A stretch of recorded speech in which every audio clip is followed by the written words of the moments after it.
Good evening sir. हाँ, good evening बच्चे। Good afternoon. Good afternoon sir. Good afternoon बच्चों। Afternoon sir. Good afternoon, good afternoon.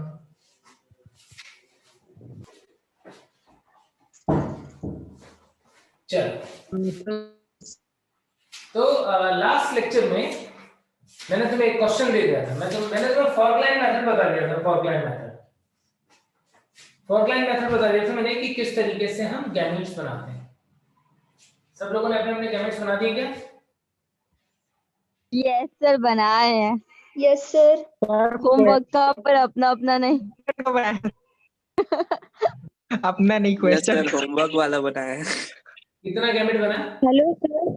Hello sir. Sir hello sir. हाँ बच्चे। Sir fork line method को हिंदी में क्या बोलते हैं? फॉर्कलाइन इसको तो हिंदी में बोलते हैं, कुछ नहीं बोलते हैं कि फॉर्कलाइन ही बोलते हैं। फॉर्कलाइन स्पेसिफिक नेम कहीं पे है नहीं अपने मतलब सिलेबस में हिंदी में कहीं पे भी। तो फॉर्कलाइन तुम ऐसे ध्यान रखो, फॉर्क कांटा होता है ना, कांटा वो है। फॉर्क कांटे को बोलते हैं। जो हम खाना खाते हैं ना, वो चाकू और उससे कांटे से, वो कांटे को फॉर्क बोलते हैं। तो उसमें ऐसे निकले हुए चाइनीज फूड के। हाँ, तो तुम फॉर्कलाइन ही ध्यान रखो, फॉर्कलाइन बोलते हैं। ठीक है, 8 डिफरेंट टाइप की गैमेट्स बनाए होंगे। Yes sir. तो बच्चों ने बना लिया था क्या? Yes sir. Yes sir. मैंने तुम्हें क्वेश्चन दिया था, वो था a small a b small b c small c capital B capital B। यही था? Yes sir. Yes sir. एक बार जिन बच्चों ने बनाया ना, चेक कर लो क्या तुमने ऐसे बनाया। देखो, फर्स्ट पेयर अलग अलग है, कैपिटल A स्मॉल a तो अलग अलग है। फिर दूसरा पेयर देखो अलग अलग है, तो फॉर्क बना देना है। जितने हमने लिखे पेयर है तो दो दो। फिर सी भी देख रहे हो अलग अलग है, फिर से फॉर्क बना दो।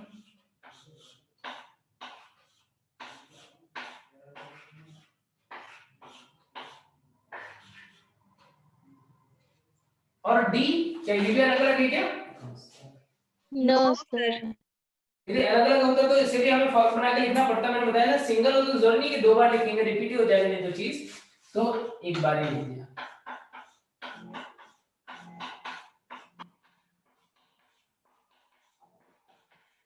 फिर देख लिया क्या बन रहा है। ए बी सी कैपिटल में सारे, capital A capital B, small का सी कैपिटल का डी, है ना?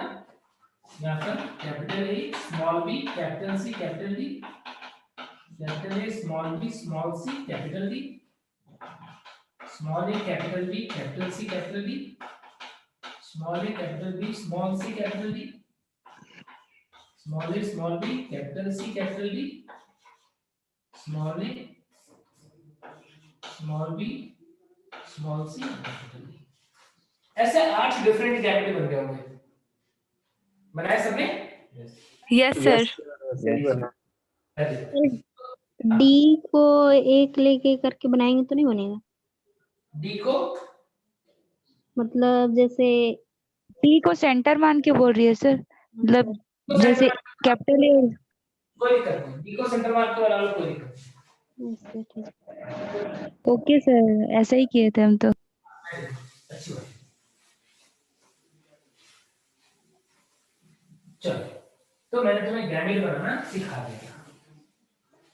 अब कुछ और भी टर्मिनोलॉजीज देख रहे हैं हम, मोनोहाइब्रिड डायहाइब्रिड वगैरह देख लिया था। ठीक है, अब नेक्स्ट हम देखते हैं कि क्या होता है बैक क्रॉस। एक तुमने नाम सुना होगा, back cross. Monohybrid cross, dihybrid cross तो हमने पढ़ लिया था ना? Yes sir. सर इसी को परीक्षार्थ संकरण भी बोलते हैं क्या? क्या बोलते हैं? परीक्षार्थ संकरण। परीक्षार्थ संकरण जो है वो बैक क्रॉस का ही एक टाइप है। बैक क्रॉस जो है वो पश्च संकरण है, पश्च संकरण। Sir test cross. वो टेस्ट क्रॉस होगा ना सर? क्या बोलते हैं? टेस्ट क्रॉस है। टेस्ट क्रॉस होगा। Test cross. परीक्षार्थ टेस्ट क्रॉस। ठीक है, बैक क्रॉस में क्या करते हैं हम, जो F1 प्रोजेनी है उसका अपने पेरेंट के साथ में क्रॉस करवाएं तो उसे हम बैक क्रॉस बोलते हैं। क्या बोलते हैं? F1 progeny is crossed with it's parent. पैतृक के साथ में क्रॉस करवाना, F1 संतति का पैतृक के साथ में क्रॉस करवाना, उसे हम क्या बोलते हैं? Back cross. अब बैक क्रॉस दो टाइप का होता है, बैक क्रॉस जो है वो दो टाइप का होता है। कौन कौन सा? एक होता है आउट क्रॉस और एक होता है टेस्ट क्रॉस। होता है आउट क्रॉस और एक होता है टेस्ट क्रॉस। आउट का मतलब आउट, बाहर, आउट का मतलब क्या होता है? बाहर, और टेस्ट का मतलब परीक्षा। अब ये आउट क्रॉस जो है, बोलते हैं आउट हो गया, आउट हो गया मतलब बाहर। तो ये आउट क्रॉस जो है ना, ये हमारे लिए ज्यादा काम का नहीं है। नेचर में कोई भी जो क्रॉस हो रहा है, यदि किसी भी एक प्रोजेनी का अपने पेरेंट से क्रॉस हो रहा है रैंडमली, तो हम उसे आउट क्रॉस बोलते हैं। लेकिन यहां पर नीट के लेवल पे जो क्वेश्चन आता है, विद के बाद में लिखा है with its parent, with its parent, इसके पैतृक से क्रॉस, ठीक है। आउट क्रॉस जो होता है, तो उसमें हम क्या करते हैं? आउट क्रॉस में हम क्रॉस करवाते हैं किससे? किसी भी पेरेंट से, चाहे वो मतलब कोई भी अननोन, हमारे लिए कोई रिजल्ट नहीं आ रहा है उसका, ठीक है, उसे हम आउट क्रॉस बोलते हैं, जो रियल मीनिंग है।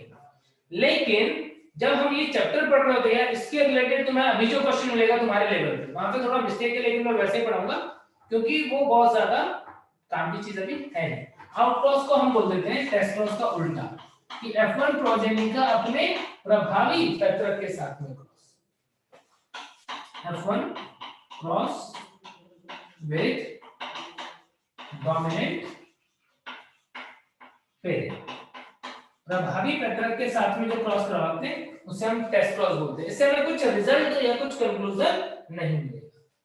और ज्यादा एक्यूरेट सेंस में बोलो तो इस प्रकृति के अंदर कोई भी रैंडम जो क्रॉस हो रहा है उसे हम आउट क्रॉस बोल देते हैं, जहां से हम कोई चीज इंटरप्रेट नहीं कर रहे, ठीक है। लेकिन जब हम पर्टिकुलरली किससे क्रॉस करवाएं?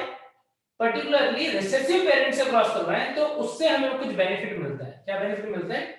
कि यदि हम F1 का अप्रभावी पैतृक के साथ में क्रॉस करवाएं, क्या हो रहा है? F1 crossed with recessive parent, heterozygous homozygous type उनका क्रॉस, तो उसे हम बोलते हैं टेस्ट क्रॉस।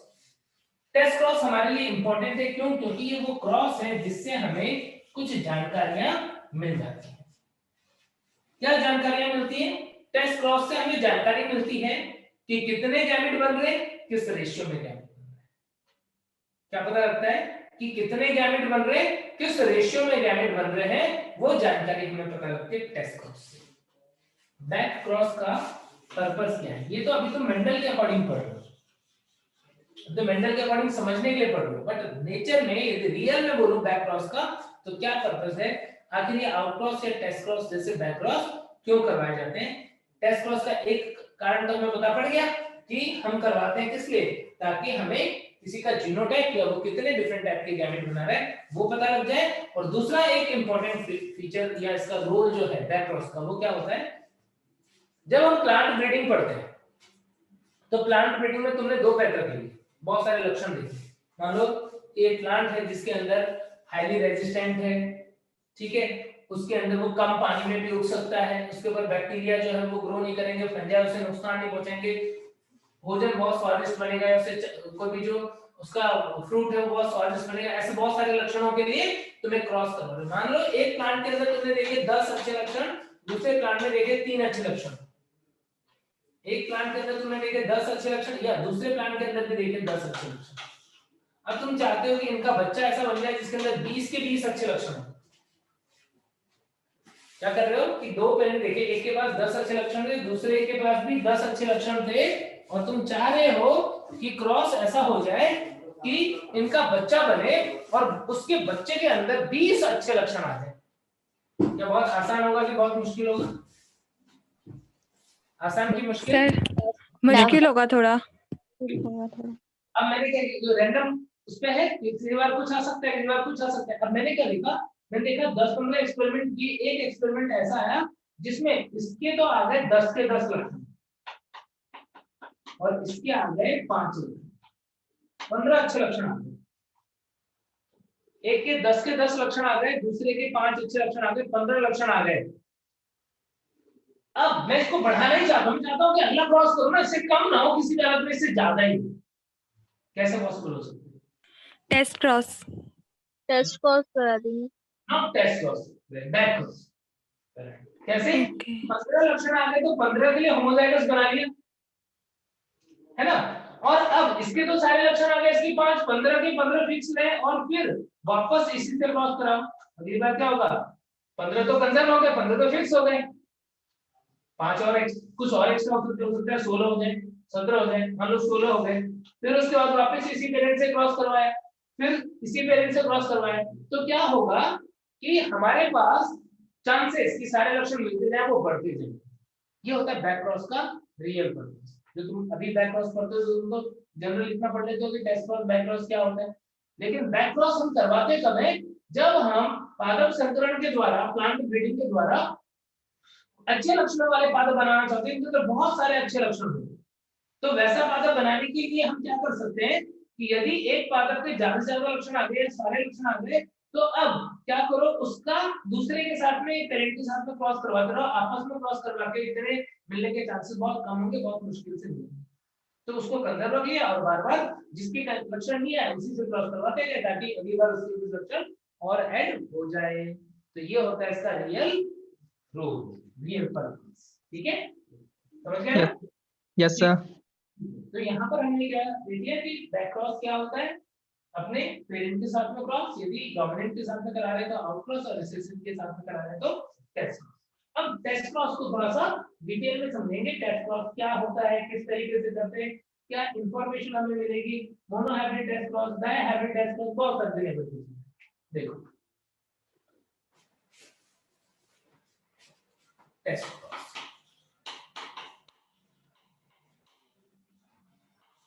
टेस्ट क्रॉस से हमें क्या पता लगता है? बताओ, टेस्ट क्रॉस से हमें क्या पता लगता है? Genotype individual dominant. क्या पता लगता है? क्या पता लगता है? एक बच्चा बोलो कोई। Sir genotype ratio. Genotype ratio या जीनोटाइप पता पड़ जाता है, जो जीनोटाइप पता पड़ जाता है। एक्चुअल में हमें पता पड़ता है गैमीट। एक्चुअल में यदि बोलूं कि क्या पता पड़ता है, तो हमें पता पड़ता है गैमीट, युग्मक कितने बन रहे हैं, किस किस टाइप के बन रहे हैं। क्यों पता लगता है? उसका रीजन है कि कोई भी इंडिविजुअल है, मुझे नहीं पता, मैं लिख देता हूं टॉल, टेस्ट क्रॉस करवा रहा हूं, समझा रहा हूं।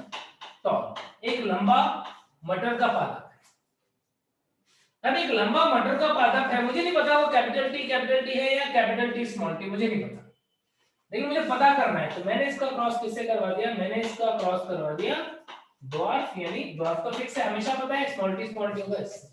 क्या ये टेस्ट क्रॉस है? Yes sir. Yes sir. बच्चे बोलेंगे सर ये टॉल प्रोजेनी जरूरी थोड़ी है कि आपका capital T capital small T हो, ये कैपिटल टी होगा तो भी से टेस्ट क्रॉस बोलेंगे क्या? बोलिए yes sir. Test cross no sir. बोलेंगे बच्चे, बोलेंगे तो बोलेंगे क्योंकि हम लोग को पता नहीं है ना कि पता नहीं है। हमने जो मैं तुमको प्रैक्टिकल, मैं जेनेटिक्स किताब पढ़ाता ही नहीं, जेनेटिक्स में जो तुम पढ़ रहे हो मैं किताब पढ़ा ही नहीं रहा तुमको, मैं तो जेनेटिक्स तुमको रियल पढ़ा रहा हूं, जो होता है वो पढ़ा रहा हूं। तो टेस्ट क्रॉस का हम पढ़ लेते, बुक में जो पढ़ते हैं वो तो तुमको लिखवा दिया, बता दिया, बुक में ही लिखा हुआ है, लेकिन समझते हैं ना जब हम चीजों को, तो हम बुक के बियॉन्ड ही होते हैं, हमको कंसेप्ट पे जाना पड़ेगा। तो क्या होता है कि बुक में तो हमने पढ़ लिया F1 प्रोजेनी का इसके साथ क्रॉस, तो फिर यदि यही करवाना था तो फिर आगे रामायण क्यों बोल रहे हो गया खत्म। फिर तो समझ गए हम, हमेशा F1 हाइब्रिड ही होगा, हेटेरोजाइगस होगा, तो क्या हमेशा टेस्ट क्रॉस ही होगा, तो फिर पर्पस ही क्या है, खत्म हो गया। फिर तो वो नहीं, वो तो हमने डेफिनेशन पढ़ ली। होता क्या है, टेस्ट क्रॉस हम किसी भी अननोन प्लांट का रेसेसिव के साथ क्रॉस करवाएंगे, यदि पता लगाने के लिए कि उसका जीनोटाइप क्या है, तो भी हम उसे टेस्ट क्रॉस ही बोलेंगे। आई बात समझ में? समझ गए? ये यस सर। नहीं पता है एग्जैक्टली क्या है, तो वो पता लगाने के लिए यदि मैं क्रॉस करवाऊंगा तो भी मैं उससे टेस्ट क्रॉस ही बोलूंगा। और टेस्ट क्रॉस में रिसेसिव पेरेंट के साथ क्रॉस करवाना जो है वो इंपॉर्टेंट है। क्यों इंपॉर्टेंट है? देखो, अब ये जो भी गैमेट बनाएगा वो गैमेट अपने आप को कैसे एक्सप्रेस करेंगे? देखो यहां से हमेशा एक ही टाइप का गैमेट बनना है। जो रिसेसिव इंडिविजुअल है, जो अप्रभावी पैतृक है, अप्रभावी पैतृक से हमेशा और हमेशा एक ही टाइप का गैमेट बनेगा। और उस गैमेट की खास बात क्या होगी कि उस गैमेट के पास में रिसेसिव जीन होगा। डॉर्फ इंडिविजुअल, चाहे वो मोनोहाइब्रिड हो चाहे डायहाइब्रिड, मतलब मोनोहाइब्रिड क्रॉस के लिए हो, डायहाइब्रिड क्रॉस के लिए हो, ट्राइहाइब्रिड हो, टेट्राहाइब्रिड क्रॉस के लिए हो, किसी भी क्रॉस के लिए यदि हम बात करें तो जो डॉर्फ वाला इंडिविजुअल है वो सिर्फ एक ही, यानी रिसेसिव वाला जो इंडिविजुअल है वो सिर्फ एक ही टाइप का गैमेट बनाएगा और उस गैमेट के पास सिर्फ और सिर्फ रिसेसिव जीन ही होंगे। क्या मेरी बात सही है? Yes sir.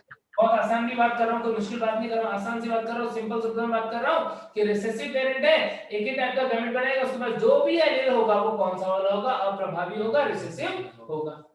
अब रिसेसिव एलील की क्या खास बात है?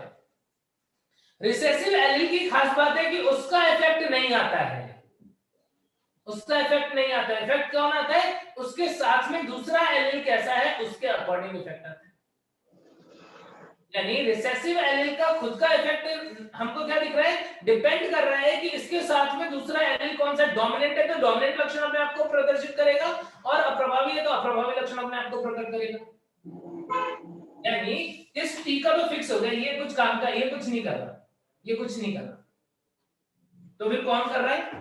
तो फिर इसके साथ में यदि कैपिटल टी होगा तो उसके अकॉर्डिंग लक्षण होगा। ये कैपिटल टी की वजह से लंबा होता है तो लंबा होगा, इसके साथ स्मॉल टी होगा तो स्मॉल टी की वजह से छोटा होता है तो छोटा होगा। आई बात समझ में?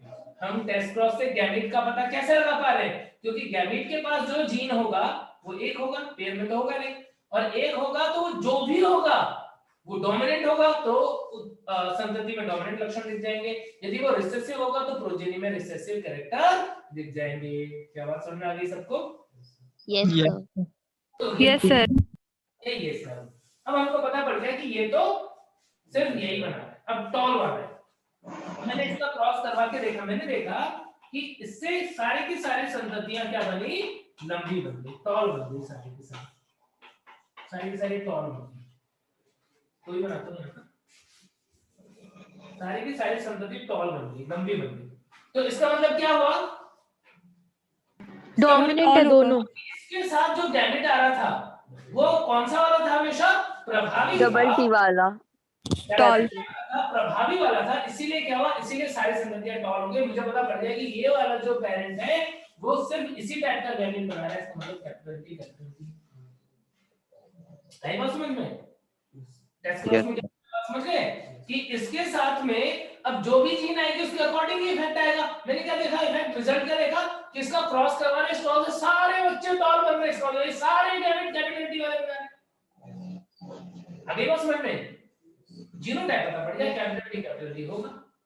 मान लो मैं इसका क्रॉस करवाता और दूसरा रिजल्ट देखते कि मान लो ये टॉल का डॉर्फ से क्रॉस करवाया और मैंने देखा कि आधे बच्चे टॉल और आधे बच्चे डॉर्फ बन रहे। इसका मतलब टॉल बन रहे ना, इसके साथ में कौन सी जीन आ रही है? टॉलनेस वाली। आधे बच्चे डॉर्फ बन रहे, इसका मतलब इसके साथ में डॉर्फनेस वाली जीन आ रही है। इसका मतलब ये जो इंडिविजुअल है वो आधे टॉल वाले एलील रखता है और आधे डॉर्फ वाले एलील रखता है। इसका मतलब इसका जेनेटिक कंपोजिशन क्या होगा? विषम युग्म। अभी ना बात। यस तो सर। टेस्ट क्रॉस का पर्पस क्या है? टेस्ट क्रॉस से हमको किसी भी इंडिविजुअल का जीनोटाइप पता पड़ जाएगा। जैसा जीनोटाइप होगा बिल्कुल उसी रेशियो में गैमेट बन रहे हैं और उसी रेशियो में उनके बच्चे जो हैं वो देखने को मिलेंगे। समझ गए? तो ये तो हो गई कंसेप्ट की बात, ये तो कंसेप्ट की बात हो गई कि टेस्ट क्रॉस जो है वो क्या होता है और हमें क्या पता लगता है उससे। अब हम बात कर लेते हैं किसकी? टेस्ट क्रॉस रेशियो की। ठीक है, देखो तो टेस्ट क्रॉस से हमें क्या पता लग जाता है? It gives the information of types of gamete produced by the individual, F1 भी बोल सकते हो यहाँ पर, individual and the genotype of the individual.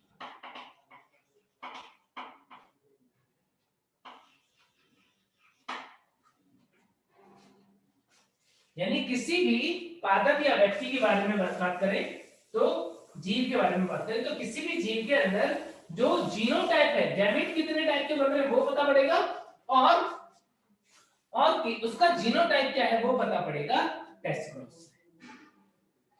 ठीक है।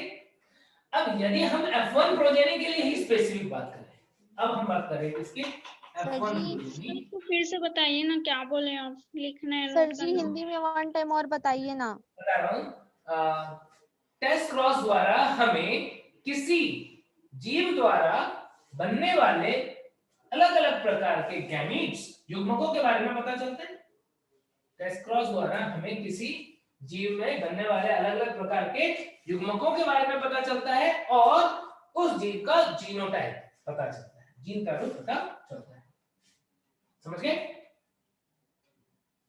अब यदि हम F1 प्रोजेनी के लिए बात करें, देखो मेंडल जब एक्सपेरिमेंट कर रहा था ना, तो मेंडल के पास कोई ऐसा माइक्रोस्कोप नहीं था, कुछ ऐसी चीज नहीं थी कि मेंडल ने देखा एक टॉल प्लांट है, अब वो टॉल प्लांट कैपिटल टी है कि कैपिटल टी स्मॉल टी, क्या मेंडल देख सकता था क्या?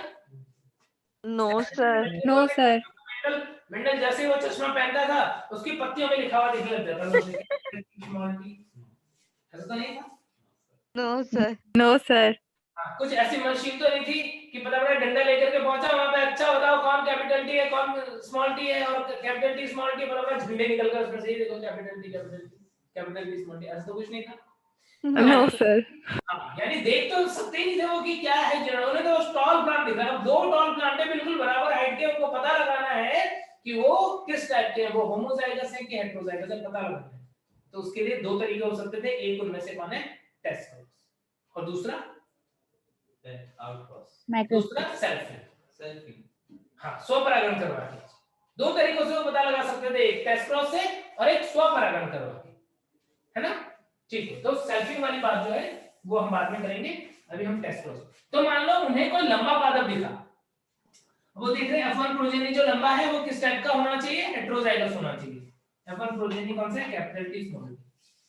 F1 प्रोजेनी जो लंबा है वो हमको पता है ये जीनोटाइप होता है, उन्हें नहीं पता था, ऐसा होना चाहिए। और इसका क्रॉस करवाया किससे, अप्रभावी पैतृक से, चेकरबोर्ड मेथड, चेकरबोर्ड बनाना आता है सबको। इससे दो प्रकार के युग्मक बनेंगे, एक कैपिटल टी एक स्मॉल टी, इससे एक ही प्रकार का युग्मक बनेगा स्मॉल टी।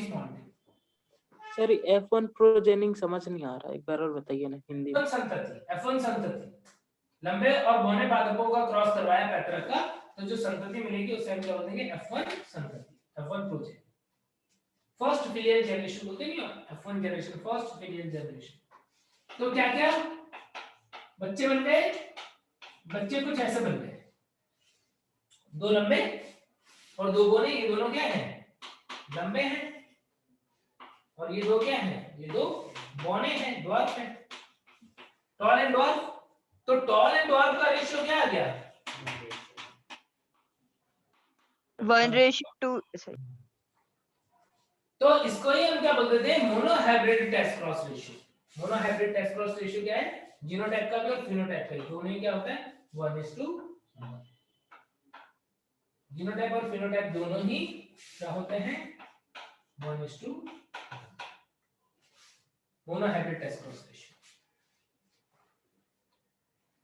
समझ गए क्या, क्लियर है सबको? Yes sir. अब डायहाइब्रिड टेस्ट क्रॉस रेशियो तुम निकाल दो।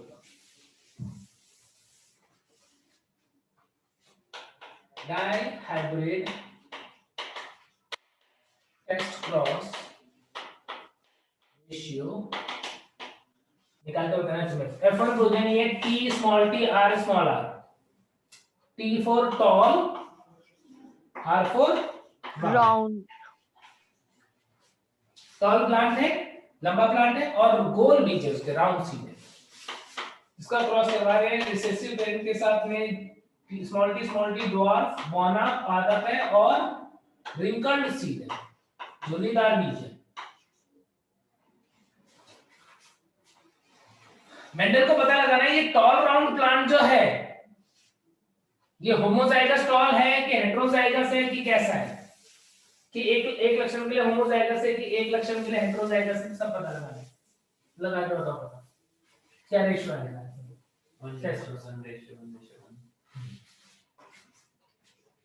करके बताओ, चेकर बोर्ड बनाना आता है ना, करके बताओ।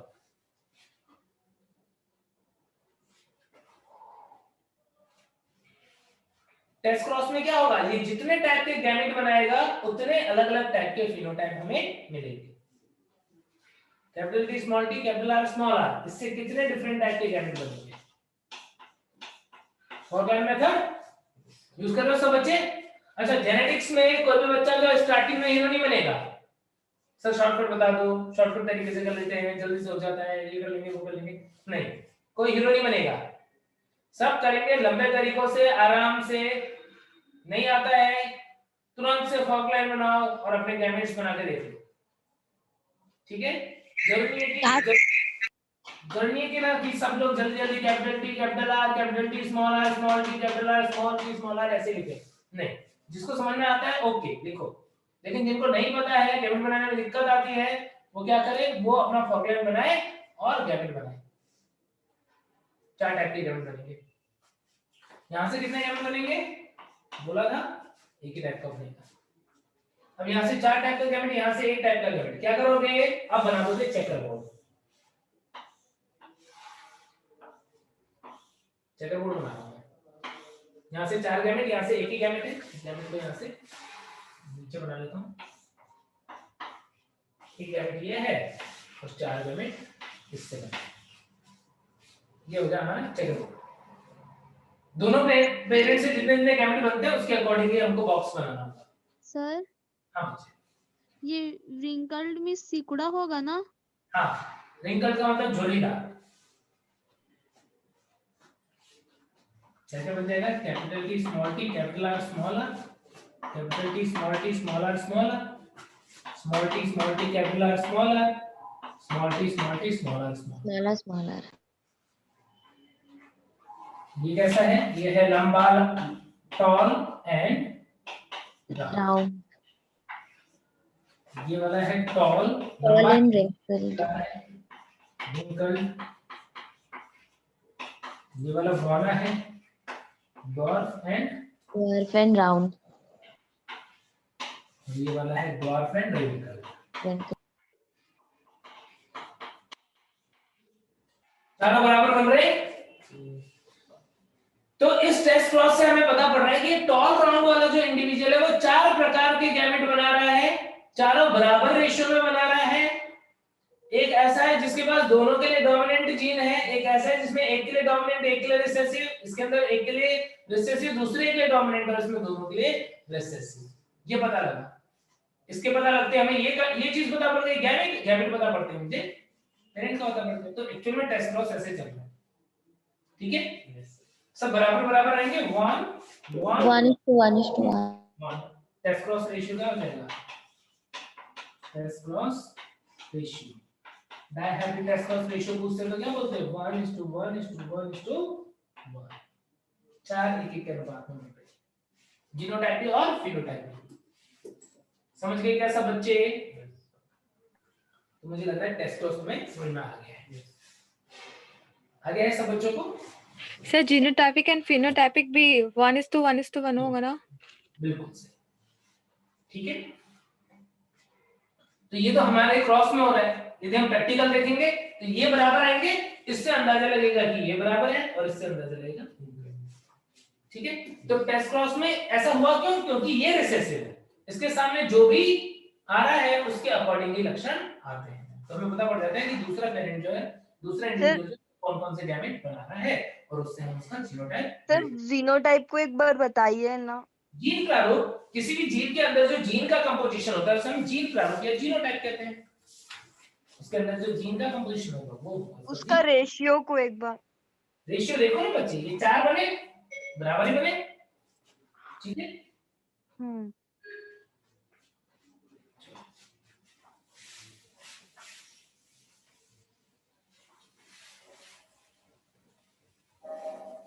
अब प्योर लाइन ब्रीडिंग क्या होती है, pure line breeding, pure line breeding. अब प्योर लाइन जो प्योर लाइन ब्रीडिंग से बनेंगे वो प्योर लाइंस। प्योर लाइन क्या होते हैं? शुद्ध वंशागत ब्रीडिंग संकरण।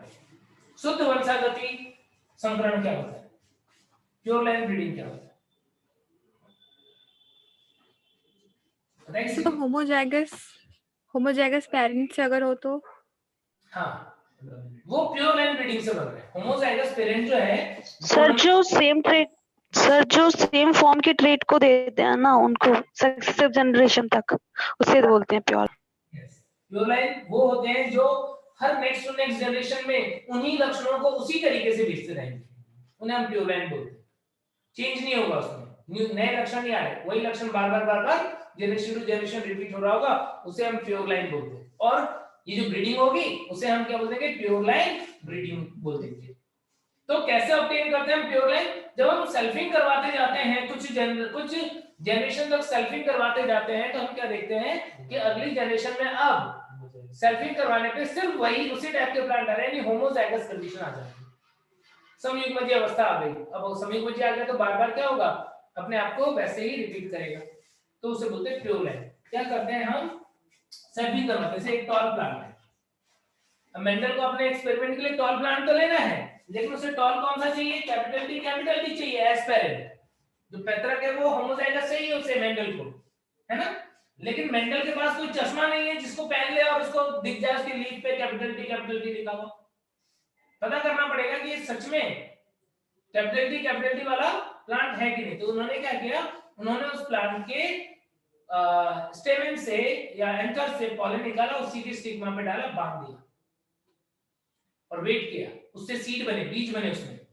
उन बीजों को उगाया खेत में जाके। उन्होंने देखा कि मान लो उस प्लांट में उन्होंने 100 बीज कलेक्ट किए, 100 को उगाया। उन्होंने देखा कि पता पड़ा 50 जो है, यानी सेल्फिंग करवाया, मतलब टॉल का टॉल से क्रॉस करवाया उसी प्लांट का।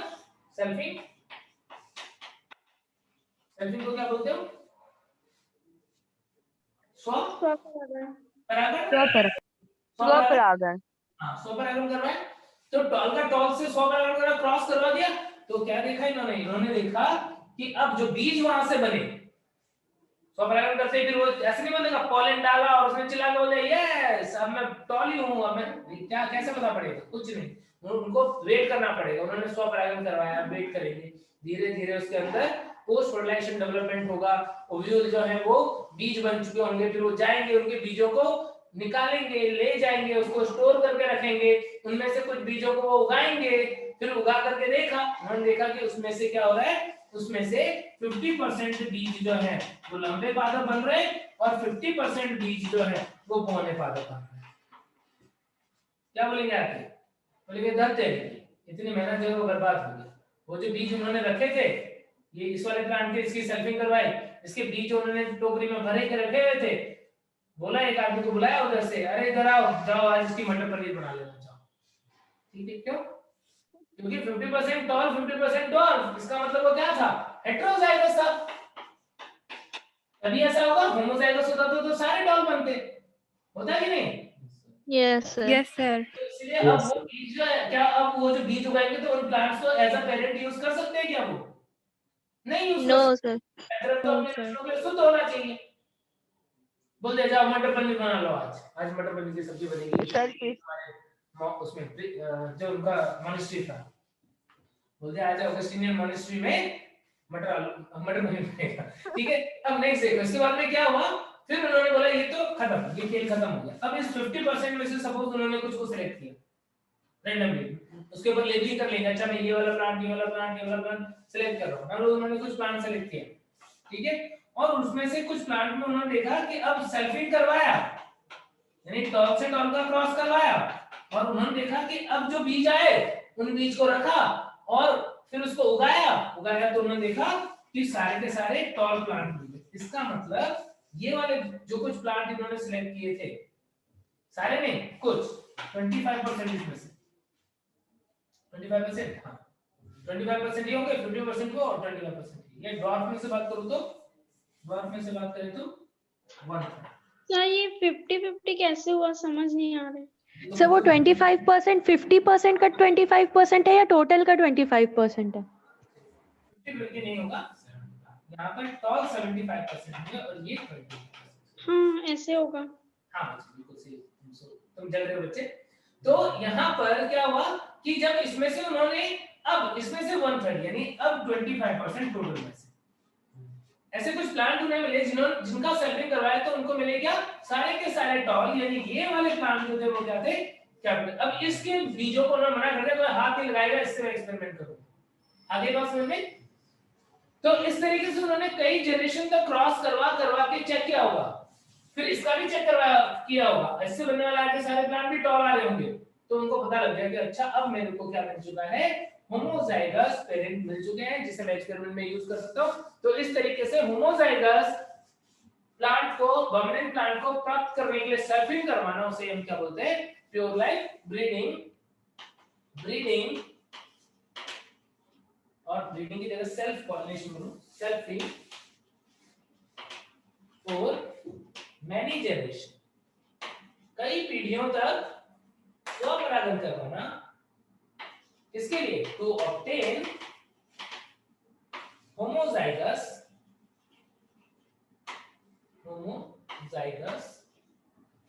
Pure plant dominant respiration, pure dominant plant. Recessive को हमेशा होता है, उसके लिए तो जरूरत नहीं पड़ेगी। तो कई पीढ़ियों तक कई पीढ़ियों तक स्वपरागण द्वारा समयुग्मजी प्रभावी पादप को प्राप्त करना क्या कहलाता है, प्योर लाइन ब्रीडिंग कहलाता है। समझ गए क्या सब बच्चे? सर जी 1 टाइम और बोलिए ना। कई पीढ़ियों तक स्वपरागण द्वारा समयुग्मजी प्रभावी पैतृक या प्रभावी पादप प्राप्त करने के लिए संकरण प्योर लाइन ब्रीडिंग कहलाता है। प्रभावी समयुग्मजी प्रभावी पादप प्राप्त करने के लिए संकरण या स्वपरागण क्या कहलाता है, प्योर लाइन ब्रीडिंग कहलाता है। ठीक है, कितने प्योर लाइन यूज किए थे मेंडल ने अपने एक्सपेरिमेंट में? 10 प्योर लाइन है, सॉरी 7 क्वांटिटी प्योर लाइन ही है, क्योंकि आगे अपने जैसे ही तो बच्चे पैदा करेगा। कितने प्योर लाइन यूज किए, 7 की 14? मतलब 7 पेयर। सर जी 7 पेयर बोल सकते हैं ना? 7 पेयर या 14 बिल्कुल सही है ना, 7 पेयर या 14 ये आएगा बीच में शायद, इसी बार आता है, इसी बार आता है। जो प्योर लाइन ब्रीडिंग है उसको ट्रू ब्रीडिंग भी बोलते हैं ना? सर 7 पेयर एक बार और बताइए ना प्लीज। क्या एक बार और बता बच्चे?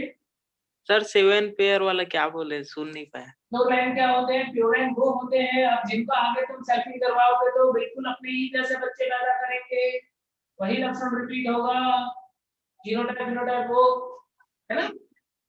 तो सर इसको ट्रू ब्रीडिंग भी बोलते हैं ना? इन ब्रीडिंग भी बोलते हैं, यस ब्रीडिंग भी बोल सकते हो, है ना? तो प्योर लाइन जो है वो क्या होता है, जो हेलो सर, होमोजाइगस वाले जो प्लांट है ना वो प्योर लाइन, और प्योर लाइन को ऑब्टेन करने के लिए मेंडल ने क्या किया था, कई पीढ़ियों तक सेल्फिंग करवाई थी ताकि उन्हें होमोजाइगस पादप मिल पाए। क्लियर होगी बात? अब देखो एक और भी टर्मिनोलॉजी, रेसिप्रोकल क्रॉस क्या होता है? रेसिप्रोकल क्रॉस बोलते हैं व्युत्क्रम परागण या परागण बोलते हैं। रेसिप्रोकल क्रॉस क्या होता है, बोलो, ये बताइए क्या? एक विषम युग्मजी एक समयुग्मजी। देखो क्या होता है रेसिप्रोकल या व्युत्क्रम परागण, जब हम एक होम प्लांट पेरेंट को चेंज कर दें। मान लो एक एक्सपेरिमेंट किया, उसमें टॉल जो है वो मेल लिया, ठीक है, और दूसरा डॉग्स जो है मान लो वो फीमेल, उनका क्रॉस करना, और अगले एक्सपेरिमेंट में, ये फर्स्ट एक्सपेरिमेंट उसमें ऐसा लिया, और सेकेंड एक्सपेरिमेंट में उल्टा कर दिया, सेकेंड एक्सपेरिमेंट जो है उसके अंदर उल्टा कर दिया, क्या कर दिया, स्मॉल टी जो है वो मेल हो जाएगा, मेल, और कैपिटल टी फीमेल के लिए कैपिटल टी, लॉन्ग या टॉल जो है वो फीमेल ले, उल्टा कर लिया ना। तो मेल और फीमेल को एक्सचेंज करना ही क्या कहलाता है, रेसिप्रोकल क्रॉस कहलाता है। क्या हमारे हाथ की बात है, क्या मेंडल के हाथ की बात ठीक है ये? No sir. अरे बच्चे, मेंडल के हाथ की बात थी, हमारे हाथ की बात नहीं। इंसानों को कैसे हो सकता है सर? ठीक है, इंसानों के मेल की बात मतलब ह्यूमन की बात नहीं, लेकिन प्लांट की तो बात है, क्योंकि बाइसेक्सुअल प्लांट यदि है उसके अंदर एक ही प्लांट के ऊपर मेल फीमेल दोनों रिप्रोडक्टिव ऑर्गन है, तो फिर मेरे ऊपर डिपेंड करता है कि मैं किसका पॉलिन लूं। भाई आर्टिफिशियल हाइब्रिडेशन तो मैंने पहले भी पढ़ाया था ना। हाँ सर, वैसे हाँ। Yes sir, emasculation bagging, emasculation bagging yes sir. इसकी बैगिंग कर रहा हूं, मेरे हाथ की बैगिंग मैं इसका काम कर सकता हूं। तो मेल और फीमेल पार्टनर को चेंज कर देना अगले स्टेप के क्रॉसिंग में बोलते हैं विक्रम परागण। क्या वो जीन जो न्यूक्लियस के थ्रू कंट्रोल होती है उसमें कुछ चेंज आएगा क्या रिजल्ट में? यहाँ पे क्या दोनों ही केस में जो बच्चा बनेगा वो लंबा ही बनेगा क्या? यस बोलो सर। ना। Yes sir, yes sir, yes sir. लेकिन यदि साइटोप्लाज्मिक इनहेरिटेंस का केस हो तो फिर वेरी कर जाता है। Result of cytoplasmic inheritance will be different in both the crosses. दोनों क्रॉसेस में कोशिका द्रव्य वंशागति, साइटोप्लाज्मिक इनहेरिटेंस का नियम होता है कोशिका द्रव्य वंशागति। तो कोशिका द्रव्य वंशागति का रिजल्ट जो है वो अलग आ जाएगा। क्यों अलग आ जाएगा? क्यों अलग आ जाएगा? बोलो क्यों आ जाएगा? क्योंकि फीमेल का साइटोप्लाज्म वही बच्चे में आता है। हम सबके अंदर जो साइटोप्लाज्म का जो भी जीन है, माइटोकॉन्ड्रिया की जो भी जीन है, चाहे तुम हो, मैं हूं, चाहे कोई भी हो, तो माइटोकॉन्ड्रिया की जीन हमेशा कहां से आ रही है? मम्मी से आ रही है। फिक्स हो गया। दुनिया में पहली जो लेडी बनी होगी वहां से लेकर के और आज तक क्या हो रहा है? सेम ही जीन ट्रांसफर हो रहा है, कोई क्रॉसिंग ओवर नहीं, कोई वेरिएशन नहीं, सेम ही जीन चल रहा है। यानी इवोल्यूशन में भी जो साइटोप्लाज्मिक जीन है उसका एक इंपॉर्टेंट रोल होता है। मदर के थ्रू ही जा रहा है, कोई मिक्सिंग वगैरह नहीं हो रही है, म्यूटेशन मत छोड़ दो। तो इसका मतलब क्या हुआ? यदि ऐसे किसी जीन के बारे में पता लगाना है जो माइटोकॉन्ड्रिया में है, क्लोरोप्लास्ट में है या साइटोप्लाज्म के थ्रू ट्रांसफर हो रहा है, तो फिर हम क्या कर सकते हैं? हम रेसिप्रोकल क्रॉस करके पता लगा सकते हैं। समझ गए क्या सब बच्चे? क्लियर है क्या? Yes sir. Yes sir. Yes sir. ठीक है, तो फिर अब इसके बाद में साइटोप्लाज्मिक इनहेरिटेंस होता क्या है थोड़ा सा मैं तुमको यहाँ पे बता दूंगा। वैसे तो ये साइटोप्लाज्मिक इनहेरिटेंस बहुत बड़ा टॉपिक है, लेकिन मैं देख रहा हूँ कि नीट में आता नहीं ज्यादा, ठीक है, इसलिए काम चला हुआ बताऊंगा। Cytoplasmic variation, cytoplasmic inheritance.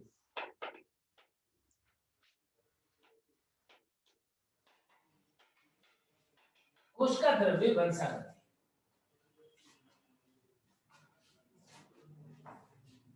कोशिका द्रव्य जीन, साइटोप्लाज्मिक जीन भी बोल देते हैं या प्लाज्मा जीन भी बोल देते हैं।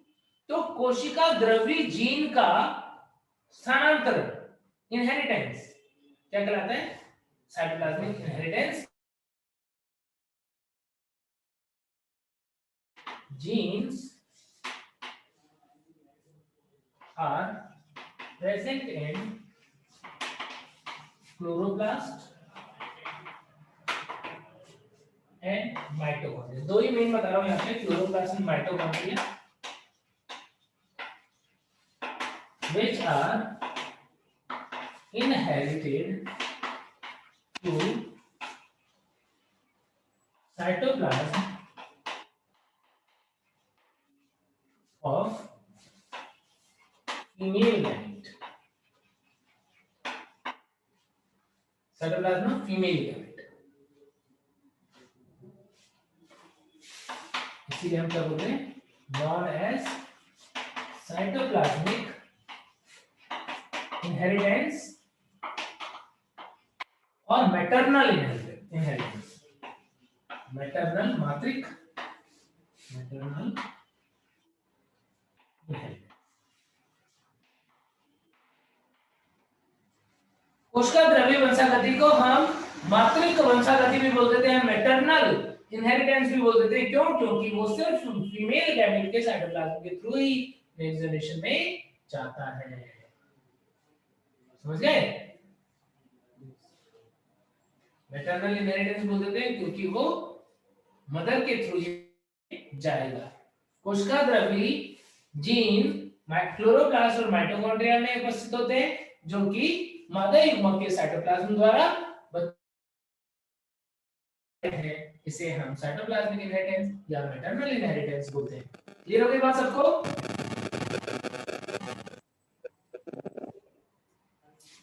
चलो अच्छी बात है। ठीक है, यहाँ पर सर फिर सबका ये जीन सेम होगा? हाँ, सबका जीन सेम होगा बच्चे। तुम्हारा मेरा जीन एकदम एक जैसा है सर, माइटोकॉन्ड्रिया में। कुछ बच्चे बोले तो कमाल ही हो गया। जी मत बताइएगा इसको ना, मिस थोड़ा सा देख लो जल्दी देखो।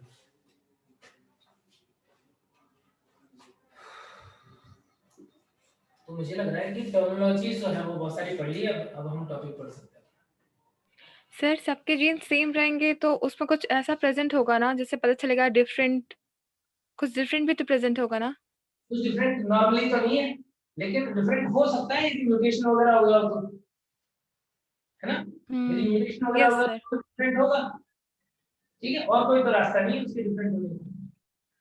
सर सब सिमिलरिटी बहुत ज्यादा हो गया as compare to our nuclear gene. भाई जीन तो न्यूक्लियस वाला भी काफी ज्यादा 99.9% से ज्यादा सिमिलर है हम दोनों का, जो बच्चे मुझे पूछ रही है और हमारा तो यस सर ज्यादा सिमिलर है।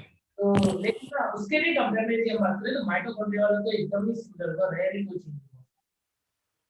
सर सबका जीन सेम कैसे होगा सर? क्या क्या बोल रहे हो? आप बोले ना सबका जीन सेम होगा ऐसे करके।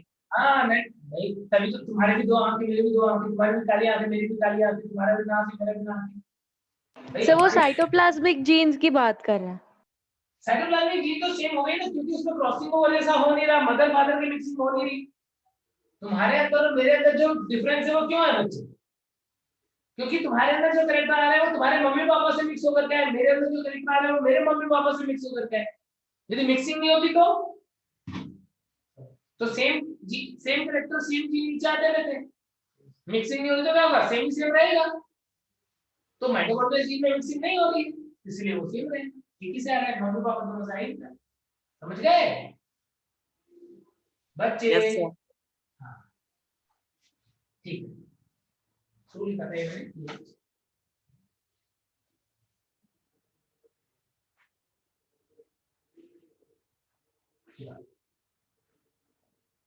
तो फिर अब आ जाते हैं हम मेंडेलियन जेनेटिक्स पे। बात करते हैं मेंडल।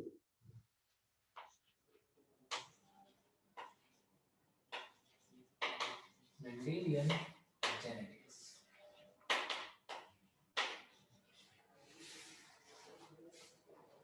मेंडल की बात करते हैं। मेंडल का जो पूरा नाम था, मेंडल को का नाम क्या है? John Mendel. एक बार नाम में लगा था John, Gregor John Mendel. Gregor John Mendel. जन्म कब हुआ था? जन्म हुआ था 22 जुलाई 1822। क्या एक गरीब परिवार में बने थे कि एक संपन्न किसान वाले परिवार में पैदा हुए थे? किसान वाले परिवार में। किसान वाले परिवार, फार्मर। हाँ, और शायद ये टीचर भी थे ना? सर चर्च में जॉब करते थे तो। चर्च में जॉब करते थे। हाँ मतलब फादर थे चर्च के। पादरी थे। हाँ मतलब भाई हाँ, ऐसा जॉब होता है वो सर मतलब कहने का मतलब वही था, होली स्पिरिट जॉब है। कहने का मतलब वही था। क्या बात है समझो, बताता हूँ मैं तुमको थोड़ी सी स्टोरी, इनकी लाइफ की स्टोरी बहुत ही इंटरेस्टिंग है, पूरा डिटेल में पढ़ोगे तो मजा ही आ जाएगा। क्या इनका बर्थ हुआ था एक किसान टाइप की फैमिली थी, और क्या होता था वहां पे खेती वेती खूब होती थी, तो ये अपना बचपन से इनको इंटरेस्ट भी था, तो ये ऑब्जर्व जरूर से करते थे, मतलब जो भी खेत में उगा रहे हैं, एनिमल्स वगैरह पाले हुए हैं, तो ऑब्जर्वेशन जो है वो काफी अच्छा था। पढ़ने में भी अच्छे थे, पढ़ने में भी ठीक ठाक थे। तब क्या हुआ कि इनको फिर जो इनिशियल पढ़ाई जो थी स्कूल लेवल तक की वो उन्होंने की वहां पे आसपास में कहीं पे, फिर बाद में क्या हुआ, बाद में इन्हें ना स्कॉलरशिप मिला पढ़ने के लिए, तो बाद में ये पढ़ने के लिए बाहर गए, इनके ऊपर जिम्मेदारी बहुत ज्यादा थी, अपने घर पे जो है घर की जिम्मेदारियां जो है वो बहुत ज्यादा थी, तो उन्होंने सोचा कि अब ना कुछ जॉब वॉब किया जाए, तो सिलिशिया से फिर चले गए यहाँ पे ब्रूल, और वहां पर उन्होंने क्या किया, उन्हें वहां पर उन्होंने मतलब एक स्कूल में पढ़ाना स्टार्ट किया पहले, ठीक है, अपना पढ़ाई भी करते थे, स्कूल में पढ़ाना स्टार्ट किया। फिर इनको स्कॉलरशिप की वजह से ऑगस्टीनियन मोनेस्ट्री में क्या हुआ था, ऑगस्टीनियन मोनेस्ट्री में इनको स्कॉलरशिप मिला कि आप वहां पे पढ़ो भी और आपको जॉब करना है, जो भी वो आप कर सकते हो उसके साथ में, तो ऐसा उन्होंने एक काम लिया जहां पर वो साथ में स्कूल में भी पढ़ाते थे, बट स्कूल में पढ़ाने के लिए जो मींस एग्जाम क्वालिफाई करना पड़ता, गवर्नमेंट की तरफ से नहीं थे, जो एग्जाम क्वालिफाई करना पड़ता था वो इन्होंने नहीं किया हुआ था, फुल फ्लेज टीचर नहीं बने हुए थे अभी मतलब लोकल लेवल पे पढ़ा रहे थे और खुद भी पढ़ाई करते थे अपना। तो इनके पास ऑफर आया क्या कि ना कि आप ना एक काम करो कि आप एक एग्जाम होता है वो एग्जाम पास करो, इंटरव्यू दो, तो फिर ना आपको टीचर की जॉब मिल जाएगी, तो आपको टीचर की जॉब मिल जाएगी। पढ़ाते क्या थे ये, पढ़ाते थे जनरल साइंस, मेरी तरह टीचर थे मतलब जो जूलॉजी बॉटनी थोड़ा बहुत साइंस का कुछ भी, फिजिक्स केमिस्ट्री या मैथ वगैरह जो भी है जनरल पढ़ाते थे। तब क्या हुआ, तब ये बनना चाहते थे बायोलॉजी के टीचर, इन्होंने क्या किया, एग्जाम दिया तो पहली बार एग्जाम दिया तो फेल हो गए, ऑगस्टीन मोनेस्ट्री में थे उस टाइम पे, तो पहली बार एग्जाम दिया तो फेल हो गए, फिर दोबारा से तैयारी किया, फिर उन्होंने दोबारा एग्जाम दिया तो इनका जो एग्जाम वाला पोर्शन था वो निकल गया, बारी आई इंटरव्यू के लिए गए, तो इंटरव्यू में जब ये गए ना तो इन्हें बोला कि चलो भाई बताओ फाइलम हेमिकोडेटा के क्या क्या लक्षण है बताओ सारे तो इन्होंने बोला यार फाइलम हेमिकोडेटा ये तो नहीं आता, तो बेचारे जो है वहां पर उन चीजों में मेनली जो मतलब रटने वाली चीजें थी एनिमल किंगडम वगैरह वो सब उसमें फंस गए, एनिमल डाइवर्सिटी में फंस गए, तो फिर वहां पर इनको वापस से फेल कर दिया गया, बोला कि जाओ भाई तैयारी, बोला आपको ना पढ़ने के लिए अच्छी जगह पे जाना पड़ेगा, तो फिर वहां से इनको ना वियना जो है वहां पे भेजा गया वो कमिटी ने कि आप वहां पर जाओ और आप जनरल साइंस की और फिजिक्स और बायोलॉजी वगैरह जो है इनके लिए पढ़ाई करके आओ, तब ये पढ़ने के लिए वियना, वहां पर यूनिवर्सिटी में इनकी मुलाकात हुई किससे, इनकी मुलाकात हुई डॉपलर से। डॉपलर जानते हो? Yes sir, yes sir. तो डॉपलर जो है वो तो हीरो थे, क्योंकि भाई उनका तो भयानक नाम चलता था, डॉपलर इफेक्ट वगैरह तो काफी बड़ी चीजें फिजिक्स में जो है वो उन्होंने यस सर।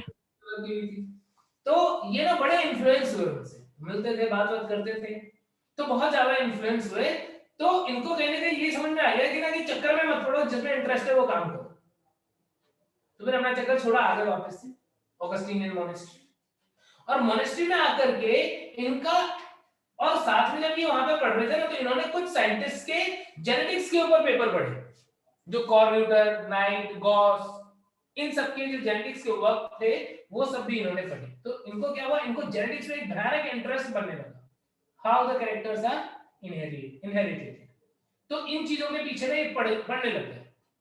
तब इन्होंने क्या किया, इन्होंने अपना एक्सपेरिमेंट जो स्टार्ट किया, अब सीधे पी प्लांट पे एक्सपेरिमेंट नहीं किया, अलग अलग चीजों पे एक्सपेरिमेंट स्टार्ट किया, किसी और प्लांट पे, फिर बी के ऊपर भी कुछ एक्सपेरिमेंट किए इन्होंने, ठीक है, फिर इन्होंने ऑब्जर्व किया कि ना कि पी के ऊपर, गार्डन पी के ऊपर एक्सपेरिमेंट करना आसान है, तब इन्होंने क्या किया, गार्डन पी के ऊपर एक्सपेरिमेंट जो है वो स्टार्ट किया। जब मटर के प्लांट के ऊपर इन्होंने एक्सपेरिमेंट स्टार्ट किया तो जो इनके माइंड में कैलकुलेशन बनी हुई थी, मतलब जो ये सोच रहे थे जो इनका, क्योंकि बाकी लोगों का क्या था, एक साथ बहुत सारे कैरेक्टर की स्टडी करते थे, उनको कुछ समझ नहीं आता था, लेकिन ये जो एक्सपेरिमेंट कर रहे थे ना, इनके माइंड में एक पिक्चर बन रही थी कि भाई एक कैरेक्टर है, जब हमने क्रॉस करवाया 2 टाइप के बच्चे बने, 3:1 के रेशियो में बना, फिर इसका क्रॉस करवाया तो इसमें ये रेशियो आ रहा है, तो उनके माइंड में ना एक इमेज बन रही थी कि इसका मतलब कैरेक्टर जो है वो ऐसा होना चाहिए, पेयर में होना चाहिए। जब 2 साथ में तो कभी वो एक्सप्रेस कर रहा है, कभी नहीं कर रहा है, दोनों कंडीशन में क्या हो रहा है। तो इस टाइप से फिर क्या किया उन्होंने, अपनी मैथमेटिकल नॉलेज को भी साथ में अप्लाई करते हुए बहुत सिंपल तरीके से एक्सपेरिमेंट जो है वो किए, और जो भी रिजल्ट आया वो रिजल्ट उन्होंने 1865 में पब्लिश करवा दिया। एक्सपेरिमेंट किया था कब से कब तक, 1856 से 1863 तक एक्सपेरिमेंट किया, और रिजल्ट जो है 65 में पब्लिश करवाया। बड़े खुश हुए, रिजल्ट आया है, और जो कार्ल नेगली वगैरह थे उनसे कांटेक्ट में रहते थे, उनको अपने रिजल्ट जो है वो भी दिखाते थे, तो फिर उन्होंने रिजल्ट पब्लिश करवाया, लेकिन वो रिजल्ट लोगों को समझ नहीं आया, पॉपुलर नहीं हो पाए। क्यों? क्योंकि उसी के आसपास, इनसे पहले थोड़ा सा जो डार्विन है, चार्ल्स डार्विन है, उन्होंने क्या किया था, वो जब सेल करके आए थे एचएमएस बीगल पे, तो उनको बहुत इंपॉर्टेंट इवोल्यूशन के रिलेटेड फाइंडिंग्स जो है, उनकी थियरीज जो है वो आई थी, और वो थियरी ऐसी थी ना कि वो तो पॉपुलर होना गारंटेड था, डार्विन वाले। क्यों गारंटेड था? ये इनका गारंटेड नहीं था सर, क्योंकि वो हम लोग ऑब्जर्व कर सकते हैं कि मतलब कैसे इवोल्यूशन चेंज आ रहे हैं उसमें। ऑब्जर्व तो ये भी कर सकते हो तुम, टॉपिक का डिफरेंस था, टॉपिक का डिफरेंस ये था। हाँ, ये सर टॉपिक का प्राकृतिक वर्णवाद समझाया प्राकृतिक वर्ण गया भाड़ में, उन्होंने प्राकृतिक वर्ण जो बोला वो तो दूसरी बात है। इन्होंने मैक्स लेके बताया ना, इसलिए नहीं बच्चे समझो, फेमस होने वाला रीजन वो नहीं, प्राकृतिक वर्ण तुम पढ़ते हो, कितना इंटरेस्ट आता है तुमको, मेरे से बात करते हो, बहुत ज्यादा इंटरेस्टिंग थोड़ी है, लेकिन मैं तुमको आज बोलूं कि कल से भगवान को मत मानो, भगवान की पूजा मत करो, कल से तुरंत सबके कान खड़े हो जाएंगे, सर कैसी बातें कर रहे हैं भगवान तो बात ये थी, इन्होंने क्या किया था, जो नेचुरल सिलेक्शन वाली जो थियरी दी थी इन्होंने, उसमें पॉइंट क्या आ रहा था, जो पॉइंट ये आ रहा था कि सब लोग बोलते थे कि भगवान ने सब कुछ बनाया, भगवान ने सब कुछ बनाया। इन्होंने बोला कि नहीं, भगवान ने नहीं बनाया, ये तो ग्रेजुअली इवॉल्व हुआ है, नेचर ने धीरे धीरे सिलेक्ट किया है डिफरेंट फॉर्म्स को। तो ये थियरी कहीं ना कहीं किसको कंट्रोवर्सी कर रही थी, जो उस टाइम के प्रीस्ट थे, पादरी थे, चर्च वाले लोग थे, जो भगवान को मानने वाले लोग थे, उनके अगेंस्ट बात कर रहे थे ये। तो क्या हुआ, एक रेडिकल बात थी, ये बहुत खतरनाक सी बात थी, जिसकी वजह से लोग जो है वो ऐसे सारे के सारे लोग, जो लोगों को प्राकृतिक वर्ण से कोई लेना देना नहीं था ना, वो भी अच्छा ऐसा बोल दिया कि भगवान ने नहीं बनाया हमको, हम लोग जो है वो इवॉल्व हुए हैं। तो इस वजह से क्या हुआ, इस वजह से वो ज्यादा फेमस हुए, रीजन ये था। ठीक है, बातें तो जो भी थी वो ठीक थी और मतलब इंपॉर्टेंट थी, उससे थोड़ी भी कम इंपॉर्टेंट नहीं थी। जूझ रहे थे सब लोग, परेशान थे कि आखिर क्यों हो रहे थे। डार्विन की एक स्टेप आगे की बात है, डार्विन ने क्या बोला था, डार्विन ने तो बोल दिया था कि भाई वेरिएशन जो नेचर ने सिलेक्ट किया, ये तो किस पे काम कर रहे थे, वेरिएशन क्यों आ रहा है, वेरिएशन कैसे इनहेरिट हो रहा है, उसके ऊपर काम कर रहे थे ना। उससे भी ज्यादा बेसिक, उससे भी ज्यादा टफ पॉइंट पे काम कर रहे थे, बट ये उस टाइम पे फेमस नहीं हुए। क्यों? क्योंकि न इंटरेस्ट आ रहा था, न ही उनको समझ आ रहा था, चीजें जो है वो कॉम्प्लिकेटेड हो गई थी।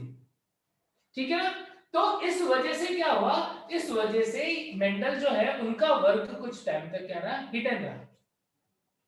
लेकिन जो लोग डार्विन की ही बात सुन रहे थे, उन्हीं लोगों ने क्या किया, उन्हीं लोगों ने आगे जाकर के जब वेरिएशन के कॉज ढूंढने स्टार्ट किए, तो लगभग सेम से ही कंक्लूजन पे पहुंचने लगे।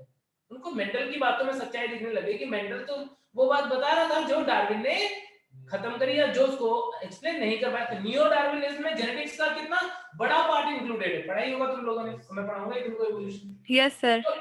तो नियो डार्विनिज्म वाला जो पार्ट था वो कहीं ना कहीं जेनेटिक्स वाले उस पे तो बेस था, म्यूटेशन वगैरह आ गया उसके अंदर, जेनेटिक इनहेरिटेंस वाली बातें आ गई। तो इस तरीके से क्या हुआ, इस तरीके से तो ग्रेजुअली लोगों को रियलाइज हुआ, यानी मेंडल जो है उन्होंने अपना पेपर पब्लिश करवा दिया, सब कुछ हो गया, लेकिन फेमस नहीं हुए।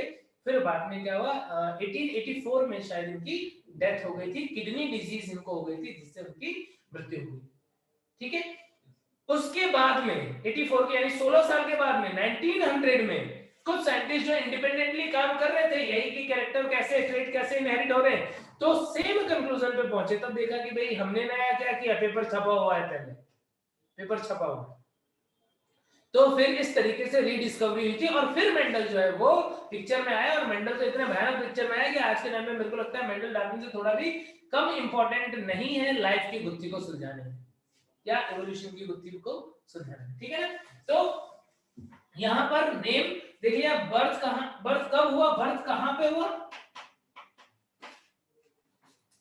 ऑस्ट्रिया में, ऑस्ट्रिया, और टाउन जो था उसका नाम था हेजेनड्रॉफ। कहां पर था, सिलिशिया विलेज के अंदर, सिलिशिया विलेज ऑफ हेजेनड्रॉफ।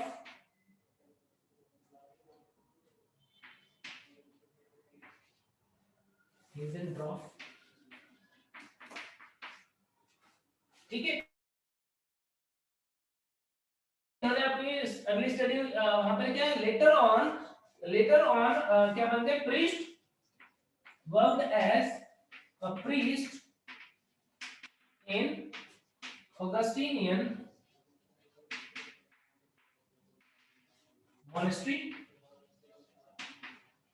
मॉनेस्ट्री में क्या बन गए, पादरी बन गए, अपना वहां पे God bless you my son भी बोलते थे और अपना पढ़ाई भी करते थे और एक्सपेरिमेंट भी करते थे, ठीक है। तीनों साइड से पैसा कमाते थे। एक्सपेरिमेंटेड ऑन बी प्लांट, कौन सा वाला, garden B, Pisum, सटाइगम।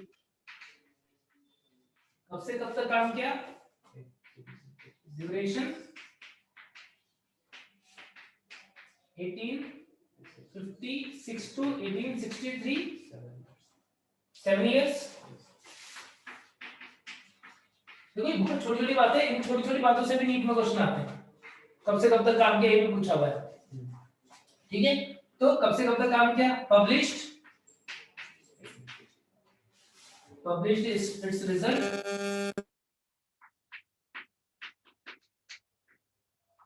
Sir, you are teaching offline also now? नहीं, एक बच्चा है मेरा रोहन है, वो बैठा हुआ है पास में। Oh. Published in 1865 जो है वहां पर पब्लिश किया इन्होंने, में पब्लिश किया, ठीक है। तो ये कुछ इंपॉर्टेंट पॉइंट, किस पेपर में पब्लिश किया था, किस पेपर में पब्लिश किया था,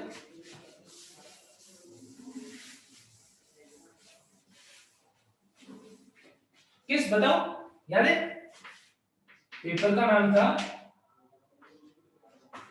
नेचर फॉर शेंडर, जर्नल लैंग्वेज का, फॉर शेंडर वेलियन, ये पेपर था नेचर फॉर शेंडर वेलियन। और आर्टिकल का नाम था इनके, आर्टिकल था वर्शो अबर फ्लेंजेन हाइब्रिडेन, और इसका मतलब होता था hybridization experiment in plant, hybridization experiment in hybridization experiment in plant, समझ गए क्या। तो ये कुछ इंफॉर्मेशन जो है वो ध्यान रखना। और डेथ हुई थी वो 1884 में, और किससे, किडनी डिजीज जो है उससे की डेथ हुई थी, death in 1884 due to kidney disease. तो ये कुछ इंपॉर्टेंट इवेंट्स हो गए किसके, मेंडल के लाइफ साइकिल। क्लियर हुई बातें। सर पेपर का नाम क्या लिखा है, पेपर का नाम है वर्शो अबर, नहीं पेपर जो है नेचर फॉर शेंडर वेली, नेचर फॉर शेंडर वेली, ठीक है। चलो, वैसे ये सब पूछते नहीं है, जो ज्यादा से ज्यादा पूछेंगे ये तो पूछा हुआ है, किस पे काम किया, कितने टाइम तक काम किया, कब रिजल्ट पब्लिश हुआ, ये पूछ सकते हैं, ठीक है। अब इन्होंने जो एक्सपेरिमेंट किया, उस एक्सपेरिमेंट के लिए कौन कौन से कैरेक्टर्स लिए, अच्छा इनके फेमस होने के रीजन और इनको उस टाइम पे लोग नहीं रिकॉग्नाइज कर पाए, उनके रीजन, ये सारी चीजें जो है वो थ्योरेटिकल पार्ट है। तो बता देता हूं, एक बार लिख नहीं रहे हम, मैं तुम्हें बता दे रहा हूं कि क्या क्या रीजन था कि मेंडल जो है उनकी बातें हिडन रहती, उस टाइम पर लोगों को नहीं पता पड़ा। क्या क्या रीजन था? एक सबसे बड़ा रीजन था math. why Mendel did not get success or could not get the fame initially, क्योंकि पहली बात कि मेंडल के वर्क जो है वो अपने टाइम से आगे के थे। हम बोलते हैं कि Mendel's work was ahead of its time, अपने टाइम से आगे का था। क्यों ऐसा बोल रहे हैं? सर पहले से उन्होंने कारक के बारे में बताया जो मतलब उस टाइम समझ ही नहीं आया था। जैसा कि हमने बोला था कि उस टाइम पर जीन वगैरह और इन सब के बारे में तो पता ही नहीं था, है ना, तो पहले से नहीं पता था।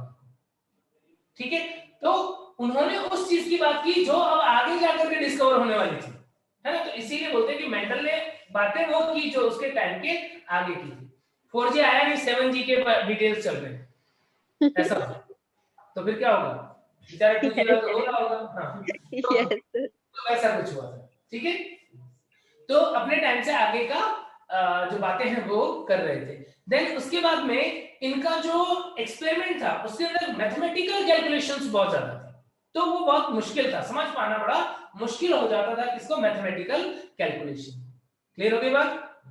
ठीक है। देन इसके अलावा और उस टाइम पे साइंटिस्ट जो थे वो बिजी थे किसके वर्क को एनालाइज करने में, डार्विन के चर्चा में। इन्होंने जिस पेपर में अपने आर्टिकल्स वगैरह पब्लिश करवाए उनका लिमिटेड सर्कुलेशन था, ज्यादा लोगों तक वो पहुंचा भी नहीं। फिर इन्होंने अपना वर्क जब कार्ल नेगेली को दिखाया तो उसके एडवाइस में इन्होंने हाइरेशियम नाम के एक प्लांट पे एक्सपेरिमेंट किया था, जो कि उसके अंदर जो है वो एपोमिक्सिस वगैरह होती है, तो एपोस्पोरी वगैरह, तो जिसकी वजह से उनको रिजल्ट नहीं मिल पाया। तो ये सब रीजन थे जिसकी वजह से वो फेमस नहीं हो पाए। बाद में उनको वो फेमस हुए और उनका वर्क जो है वो सक्सेसफुल रहा, भले फेमस नहीं हुए उस टाइम पे, लेकिन वर्क तो सक्सेसफुल रहा, जो काम था वो परफेक्ट था। और उसके वर्क के सक्सेसफुल होने का जो रीजन था वो क्या था, सबसे पहला कि उन्होंने अपने से पहले जो साइंटिस्ट कॉर्विगर, नाइट, गॉस, उनके वर्क्स को स्टडी किया हुआ था। देन उसके बाद सेकंड रीजन कि उन्होंने एक बार में एक ही कैरेक्टर को स्टडी किया। उनके पहले के साइंटिस्ट की सबसे बड़ी गलती होती थी कि वो बहुत ज्यादा प्लांट्स, डिफरेंट कैरेक्टर्स जो होते थे ना, उनको एक साथ पढ़ते थे तो सब मिक्सिंग हो जाती थी। तो उन्होंने क्या किया, एक बार में एक या दो ही कैरेक्टर को स्टडी किया, वो एक रीजन था। एक रीजन था कि उन्होंने पी प्लांट के ऊपर एक्सपेरिमेंट किया, और पी प्लांट के ऊपर एक्सपेरिमेंट करना एक सबसे बड़ा डिसीजन था जो उनको सक्सेस की तरफ ले गया। क्यों? क्योंकि पी प्लांट का लाइफ स्पैन कम होता है। पी प्लांट के अंदर जो लक्षणों का अध्ययन करना है वो बहुत कॉन्ट्रास्टिंग कैरेक्टर बहुत इजीली दिख जाते हैं। बहुत सारे पी प्लांट को वो अपने गार्डन में उगा सकते थे। सैंपलिंग साइज उन्होंने बढ़ा लिया हुआ था, ये आहुति बोले सैंपलिंग साइज जो है वो बढ़ा था, बिल्कुल सही बात है। ज्यादा प्लांट उगाए तो क्या होगा, एरर के चांसेस कम थे। ठीक है। देन उसके बाद में लाइफ स्पैन जो पी प्लांट का वो कुछ महीने का है, 2-3 महीने का है, जिसकी वजह से वो ज्यादा से ज्यादा जनरेशन जो उनकी स्टडी करने में कैपेबल रहे। तो ये सारे रीजन थे जिनकी वजह से मेंडल को सक्सेस मिला। ठीक है। मेंडल का वर्क जो है वो रीडिस्कवर हुआ था कब, रीडिस्कवर्ड बाय, किसने रीडिस्कवर किया था? रीडिस्कवर किया था कार्ल कोरेंज, ह्यूगो डी व्रीज जो है वो पॉन्सेमाक और कार्ल कोरेंज जर्मनी के थे, और एरिक वॉन शेरमार्क,